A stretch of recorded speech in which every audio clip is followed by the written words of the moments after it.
DNA news Nashik, शोध सत्याचा.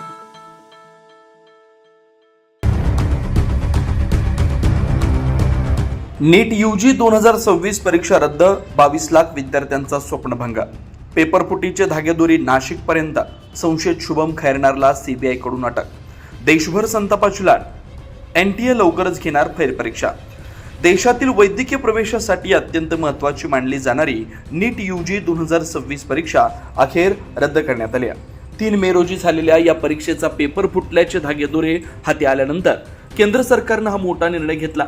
यामुळे तब्बल 22 लाख विद्यार्थ्यांचं भवितव्य पुन्हा एकदा टांगणीला लागलं.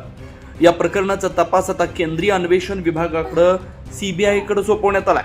नाशिकमध्ये धाड टाकून पोलिसांनी या घोटाळ्याशी संबंधित शुभम खैरनार या संशयिताला ताब्यात घेतलंय. त्याचं कनेक्शन राजस्थानमधील पेपरफुटी रॅकेटशी असल्याचं समोर आलंय. प्राथमिक माहितीनुसार परीक्षेपूर्वीच हा पेपर 7.3 लाख रुपयांना विकला गेल्याचं उघड झालंय. या निर्णयामुळे संपूर्ण देशात संतापाचं वातावरण आहे. विविध विद्यार्थी संघटनांनी नॅशनल टेस्टिंग एजन्सी विरोधात जोरदार निदर्शने केलं. राजकीय स्तरावरही यावरून आरोप प्रत्यारोप सुरू झालेत. विरोधकांनी केंद्र सरकारवर जोरदार टीका केली. दरम्यान विद्यार्थ्यांचे शैक्षणिक नुकसान टाळण्यासाठी लवकरच परीक्षेच्या नवीन तारखा घोषित केल्या जातील असं जाहीर करण्यात आलंय.